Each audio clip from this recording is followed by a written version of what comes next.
इनको बोलो सबको आगे बैठ जाओ। नीचे बैठ जाइए। बैठ जाओ। बैठ जाओ। ये बाद में देखेंगे। आवाज आगे जाओ। मैं भी देख रहा हूं। बैठ जाओ यार।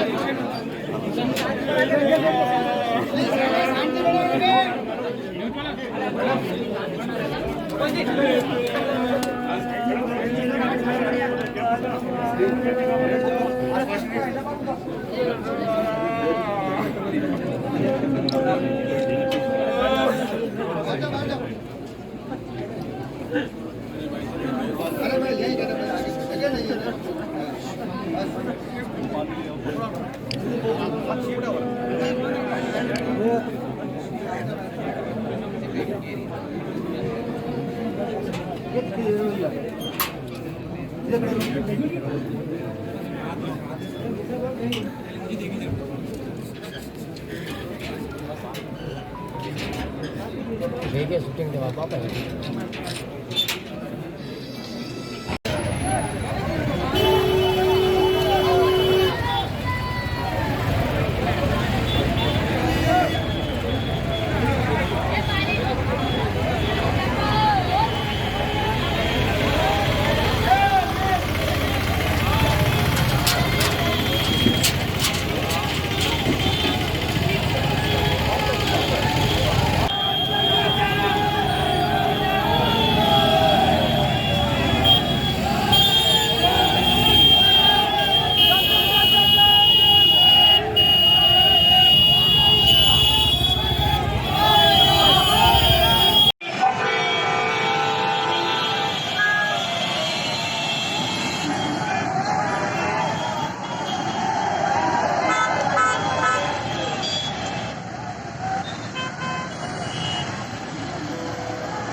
देख नहीं रहे।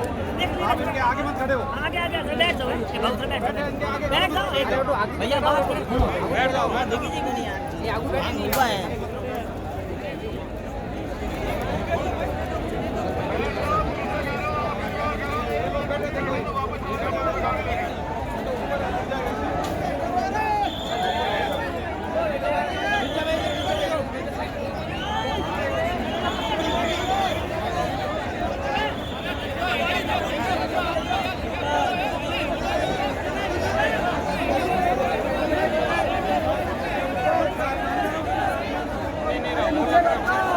नीचे बैठो, नीचे।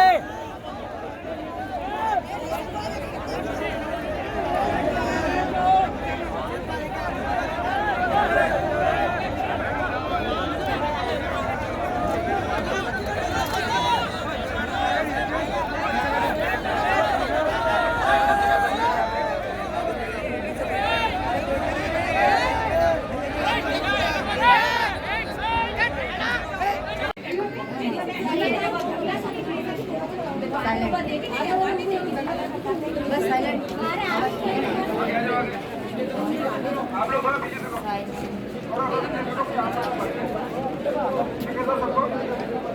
थोड़ा पीछे हो जाओ। पीछे हो जाओ, पीछे हो जाओ लोग।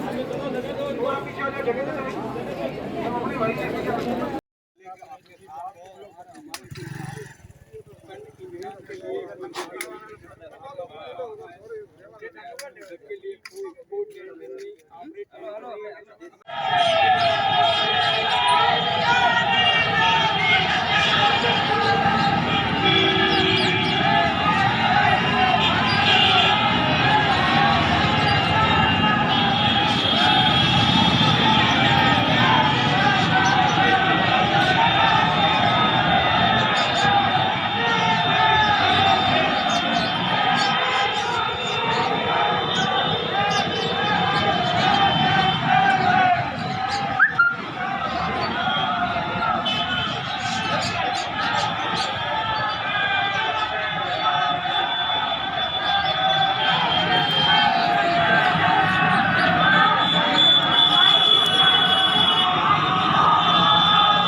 अरे नीचे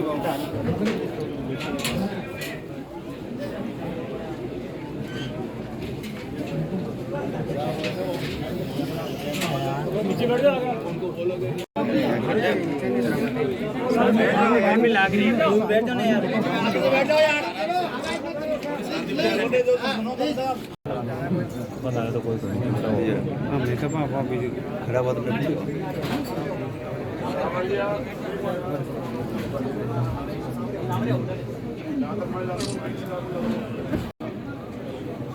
आवाज मत करो इसको किसी भी तरह मैंने नहीं करता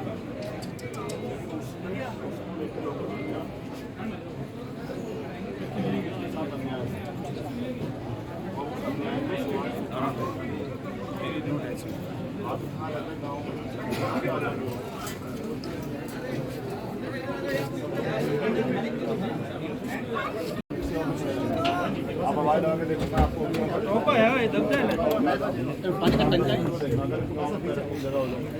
गाँव में नहीं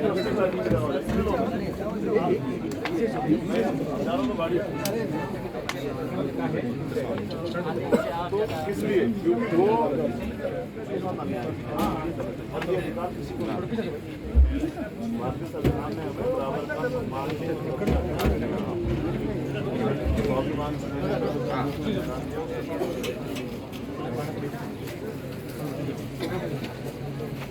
चला गया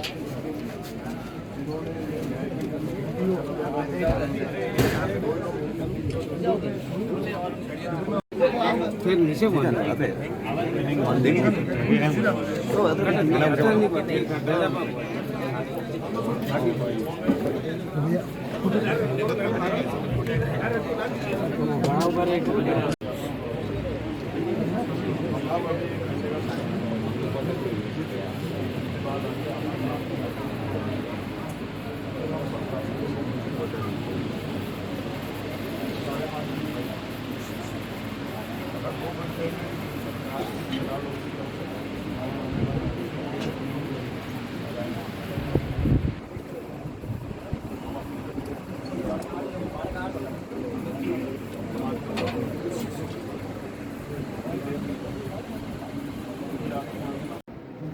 यहाँ अन्याय हुआ और अगर प्रशासन इस बात को नकार रहा है कि मूछ का मामला नहीं है, ये सब चीज़ें झूठ है, पुरानी कोई रंजिश थी, ये सब झूठ है।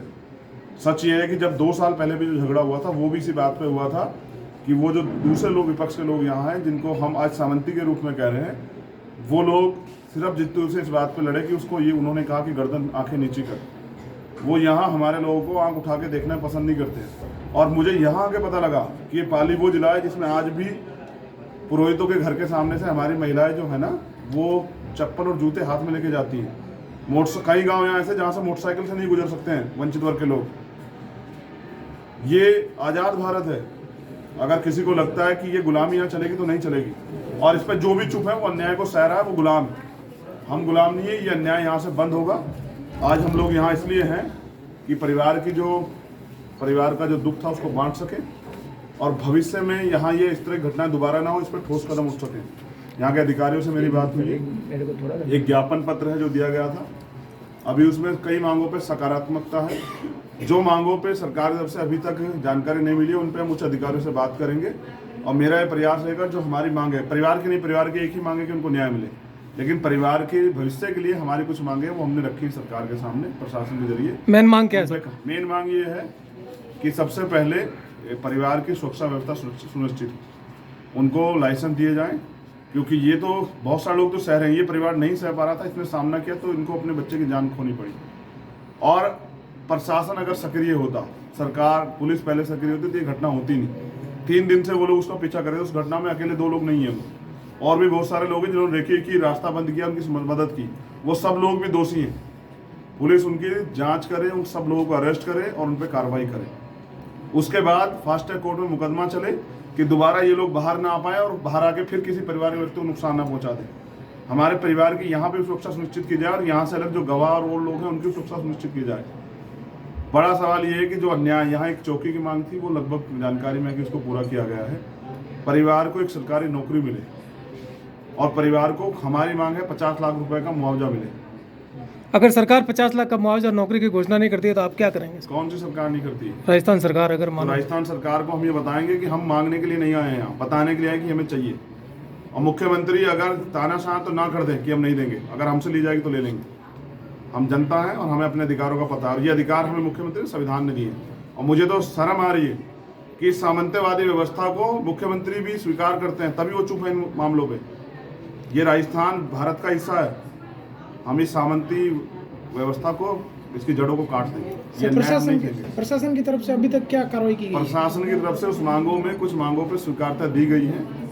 हम लोग चाहते हैं कि सारी मांगें पूरी हो, और अगर ऐसा नहीं होगा तो फिर राजस्थान में आंदोलन होगा। और इस बार आंदोलन जोधपुर में नहीं होगा, ना ही यहाँ होगा, इस गांव में आंदोलन होगा मुख्यमंत्री के आवास के सामने। सर और जयपुर में अगर हम लोग चैन की नींद सोएंगे तो मुख्यमंत्री भी नहीं सोएंगे चैन की नींद। सर कितने टाइम का अल्टीमेटम है? अब उसी पे हम लोग बात कर रहे हैं। हमारे लाखों लोग जो यहाँ आए थे, जो हमारे भरोसे पे वहाँ सड़क पे खड़े हैं, जिनको हमने भरोसा दिलाया, क्योंकि हम नहीं चाहते कि मामला बिगड़े, तो हम उन लोगों से जाके अपनी बात बताएंगे और वहीं हम समय निश्चित करेंगे। सर एक और सवाल था कि आजकल धार्मिक जो मेले होते हैं जिसमें सतीश कौम के जो लोग आते हैं, लेकिन जब बात वहाँ खाने पीने की होती है तो उनके अलग से व्यवस्था होती है और अन्य समाज के लिए अलग से होती है, क्या वो ऐसा काम नहीं होगा? हम चुनावी हिंदू हैं, सिर्फ हम लोग जो हैं वो सिर्फ चुनावी हिंदू हैं। चुनाव के बाद हमें हमारी जात के नाम से और अपमानित जो शब्द हैं उनके नामों से पुकारा जाता है, और जब हम अधिकार मांगते हैं तो हम देश विरोधी हो जाते हैं, फिर हमें मारा जाता है, फिर हमें अपमानित किया जाता है। राजस्थान तो सामंतियों का गढ़ है, यहाँ मैंने देखा कभी मूछे काट देते हैं, कभी हत्या कर देते हैं, कभी घोड़ी पे चढ़ने रोक देते हैं। तो हम इंसान हैं, हमें इंसान माना जाए, और जिनको ये गर्मी चढ़ी हुई है उनकी गर्मी जल्दी उतार दी जाएगी। अगर ऐसे नहीं उतरेगी तो हम आंदोलन के जरिए उतार देंगे। यहाँ से आप जयपुर जाएंगे? अभी हम यहाँ से जाएंगे उन लाखों लोगों के साथ जो सड़क पे इंतजार कर रहे हैं हमारा, जो हमारे कैसे रुके हैं, और फिर उनसे बात करके हम अगला निर्णय लेंगे। जो भी निर्णय लेंगे राजस्थान सरकार से आपकी कोई बात हुई है कि जितेंद्र जी का यहाँ पे स्मारक, भव्य स्मारक बनना चाहिए, इसके बारे में आपका क्या कहना है? मैं स्मारक का समर्थन नहीं करता हूँ, ये परिवार की मांग है, उनकी मांगों का समर्थन करना हमारी जिम्मेदारी है, लेकिन कल उस स्मारक को फिर तोड़ा जाएगा। सर मैं तो चाहता हूँ फिर किसी जितेंद्र के साथ ऐसा ना हो, इसलिए हमारी और भी मांगे, उन पर हम काम करेंगे। और मैं ये भी चाहता हूँ जितेंद्र इस पर, अगर जैसे कहा जा रहा है कि स्मारक और सब चीजें, और सरकार कह रही बहुत बड़ा काम कर रहे हैं, तो वो जितेंद्र को वापस ला दे। सरकार कीमत बताए कितने कीमत पे ला सकती है, वो कीमत हम सरकार को दे देंगे। क्या सर आपके मेघवालों का खून इतना ठंडा नहीं है।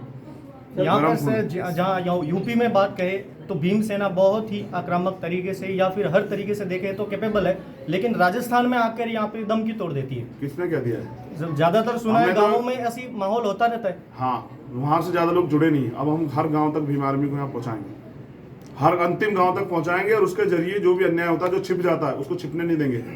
और फिर जो इस तरह की सोच रख रहे हैं उन लोगों को भी जो है ना कानून के जरिए हम सबक सिखाएंगे। सर आपके और बसपा के बीच में अभी कोई विवाद हुआ था यहाँ पर कुछ कागज को? कोई विवाद नहीं हमारा। सर आपकी और सरकार से कोई वार्ता हुई है आपकी? जो यहाँ की कुप्रथाओं का समर्थन कर रहे हैं वो इंसान नहीं हो सकते हैं। मैं इस प्रथाओं को कभी समर्थन नहीं करता। मैं इसकी ये गुलामी की मीडिया जो यहाँ है हमारे लोगों पे काटेंगे। मुझे आप यहाँ आ जाएंगे मेरे पास, मैं मीडिया से अपनी बात रखूँगा। चलिए, ये सामंतवादी व्यवस्था नहीं चलेगी। मेरा ये पैगाम है सामंतियों को कि अपने विचारों को बदलें, अपनी सोच को बदलें और इंसान बन के रहें। शोषितों को मजबूर ना करें अपने हक अधिकार की लड़ाई के लिए सड़कों पर आने के लिए।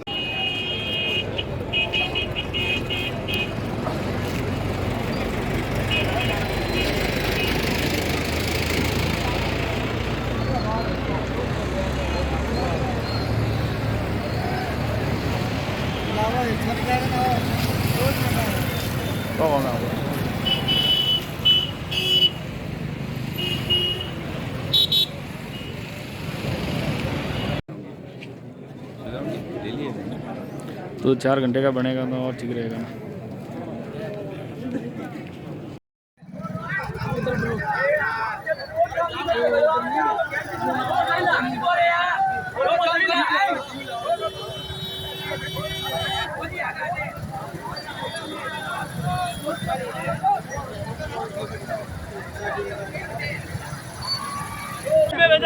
तुम्हारे नाश का कारण यही है, तुम सब लोग नेता हो। सही है ये बात। ना सुनते हो ना सुनाते हो, हल्ला मचाते हो सिर्फ। सुनो, आज हम लोग किस काम आए हैं पहले बताना जरा। हम लोग जाएं जितेंद्र भाई के घर जाने के लिए, तुम रास्ते में रोक रोक के समय खराब करोगे तो कैसे होगा बताना जरा। और मैं क्या ये यहाँ माला डलवाने के लिए करने के लिए आया हूँ? जिसका भाई मरा हो क्या करेगा यहाँ? ये दुख देख रहे हैं तुम लोग तो यार गैर समझदारी काम करने लगे हो।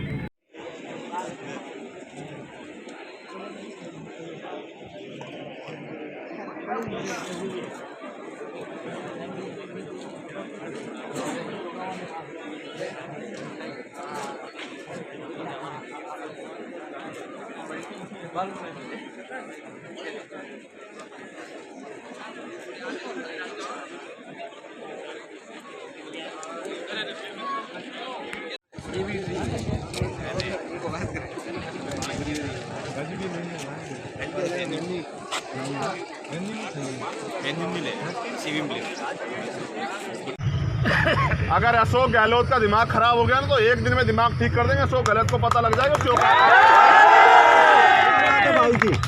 हम जनता हैं, हम बनाना जानते हैं तो काटना भी जानते हैं। हमारे लोगों ने इन पे भरोसा किया मक्कारों पे कि हमारी सुन लेंगे। बहुत हुआ। ये ज्ञापन देना, न्याय मांगना, ये सब चीजें खत्म होनी चाहिए।